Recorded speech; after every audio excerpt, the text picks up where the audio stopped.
Assalamualaikum warahmatullahi wabarakatuh. Salam. Buya, saya ingin bertanya. Sekarang pemerintah menerapkan undang-undang tentang batas suara azan yang diperbolehkan. Dan masyarakat boleh melaporkan suara azan yang mengganggu. Yang ingin saya tanyakan, sebenarnya bagaimana batas atau aturan mengumandangkan azan yang sesuai syariat Islam? Apakah dengan adanya undang-undang volume speaker suara adzan itu telah membatasi aturan dalam Islam?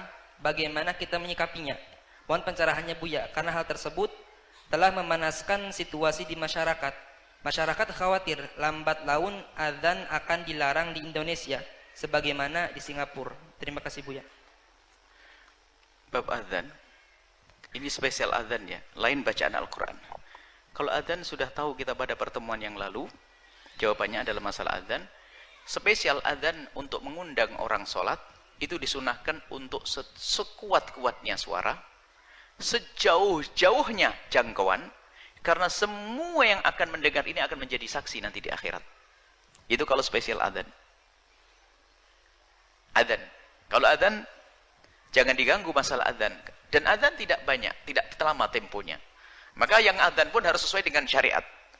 Bukan adzan yang terlalu panjang sekali, ya, sehingga orang menunggu adzan berlama-lama. Jadi adzan, ini spesial adzan ya.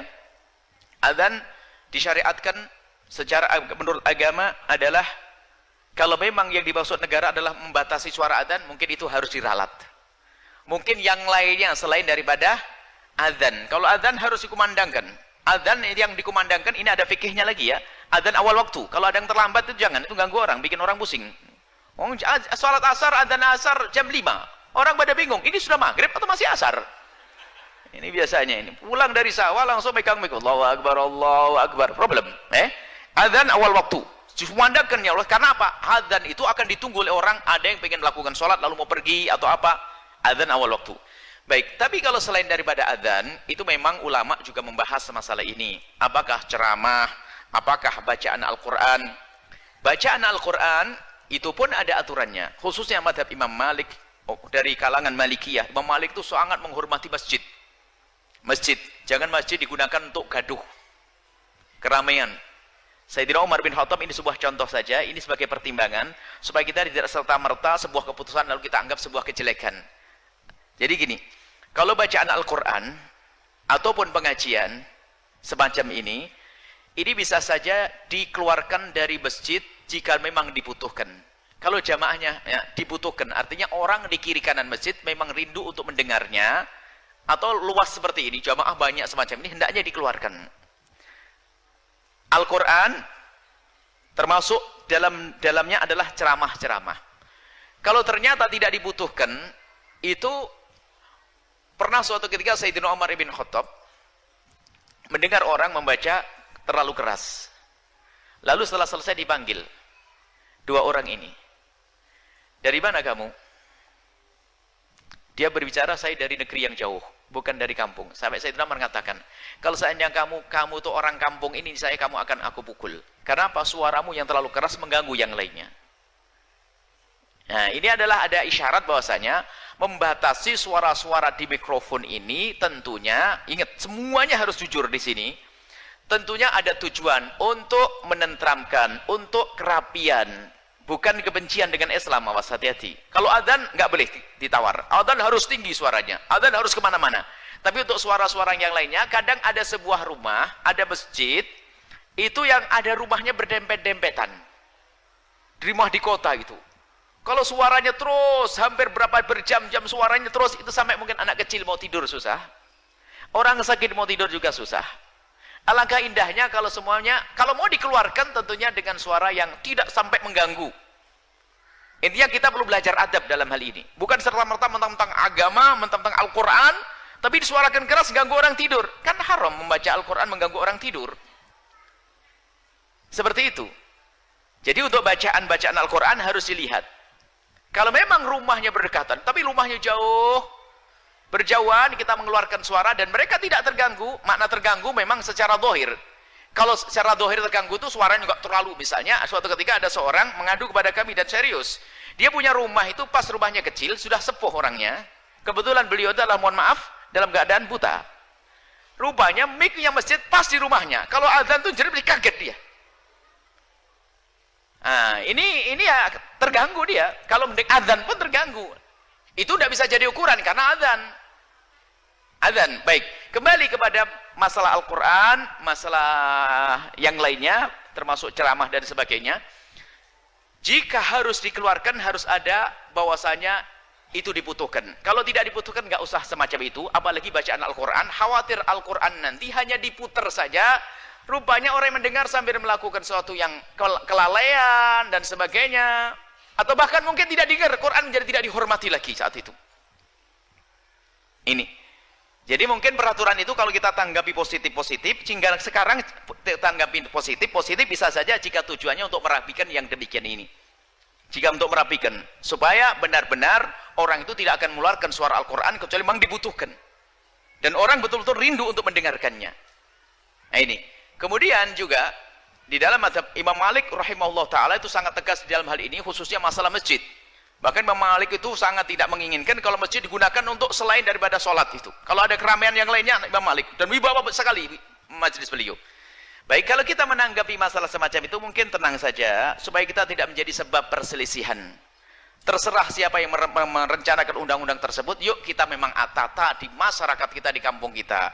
Kalaupun kita harus mengadakan suara keluar ini, tolonglah dipertimbangkan juga jika memang diinginkan oleh orang-orang tersebut.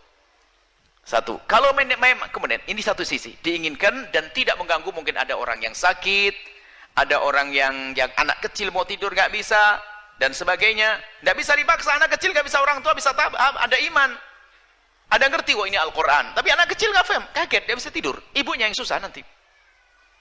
Jadi kalau memang peraturan itu benar-benar dilaksanakan, tentunya tidak serta-merta main grebek begitu, tidak, perlu pengarahan, dilihat dulu keadaan lingkungannya.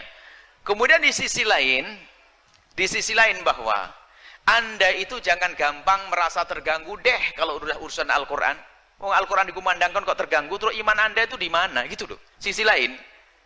Oh, Anda mendengar Al-Quran kok terganggu. Kenapa harus terganggu? Ceramah kok terganggu. Kenapa terganggu? Bukan innamal mu'minuna alladzina idza dzukirallahu wajilat qulubuhum wa idza tuliyat 'alaihim ayatuhu zadatuhum imana. Bukankah ahli iman di saat diperdengarkan Al-Quran, maka ternyata tambah iman, tambah kuat imannya. Bergetar hatinya di saat dikumandangkan Al-Quran, disebut nama Allah. Nah itu. Jadi ada dua sisi ya. Yang pertama saya ulas lagi. Bagi yang ingin menegakkan peraturan itu sah-sah saja. Sah-sah saja. Akan tapi tentunya urusan adzan bukan adzan. Kalau adzan hendaknya dikumandangkan. Kemudian setelah itu bacaan Al-Quran ini harus dilihat kemaslahatannya. Sebab di dalam Islam itu la dharar wala dhirar. Tidak boleh kita melakukan sesuatu yang mengganggu orang lain. Bayangkan satu kampung kecil musolanya 6, Qurannya wah. Anda bisa dengar apa kira-kira? Quran musolanya 6, gede-gedean, baca Quran semuanya ayatnya beda-beda. Anda dengar yang mana kira-kira? Jadi saya menanggapi itu adalah positif kalau memang betul-betul niatnya untuk merapikan itu. Dan semoga bukan niat untuk memangkas Islam. Jangan sampai niat memangkas Islam. Insya Allah niatnya positif. Kalau niat positif kita sambut, perlu rapikan. Karena ada, mohon maaf, ada kampung sangat Islami. Kita pernah masuk juga. Kampung Islami, adzan itu bersaut-sautan ya kan? Allahu Akbar, adzan masih oke lah, adzan. Orang hafal semua adzan. Tapi giliran Al-Quran, baca di pasal apa sih ini? Belum lagi waktu kita bersolat berjamaah, Allahu Akbar, kita dengar suara mikrofon sebelahnya juga dengar suaranya ini. Ini baca Wadduha. Mungkin Allahu Akbar di sebelahnya dia ruku. Ini jadi pertimbang itu sebenarnya benar, dan ulama dulu seperti Imam Malik rahimahullah taala, Ibnu Abdul Bar dari mazhab Malikiyah khususnya merapikan betul masalah-masalah semacam itu. Jadi mohonlah hal-hal semacam itu tidak serta-merta kita tanggapi positif, hanya kita wanti-wanti. Hei siapapun yang buat undang-undang, jangan sekali-kali membuat undang-undang atas dasar kebencian pada Islam, Anda akan hancur.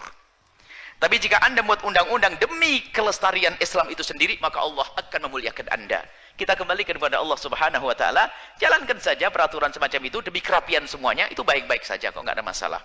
Nah, termasuk nanti kayak semacam ini. Ini dibutuh, nggak ada yang keganggu insyaallah tetangga. Tetangganya baik semuanya, aman semuanya. Pengajian kita ini dari ujung ke ujung, sampai jalan raya kedengaran. Mohon maaf Anda yang lewat tidak akan keganggu. Yang jualan, bahkan yang berjualan itu adalah senang ikut mendengar kok. Dia cerita kok. Yang di kampung pun mendengar. Nah, kalau semacam ini ada masalah. Tapi kalau sudah suara Al-Quran khusus, tidak didengar, diputar saja tanpa ada diperhatikan, kemudian bersaut-sautan Al-Quran, nah ini perlu dirapikan ini. 4 masjid langsung Qurannya bareng, jor-joran. Belum lagi nanti ketemu orang yang bacaannya nggak enak. Mas pede baca Al-Quran, mic sendirian malam-malam jam 12 malam, 11 malam. Sudah bacaannya Quran, orang pada sedih. Semoga Allah menjaga kita bisa terus mengangkat syiar agama Allah Subhanahu wa taala.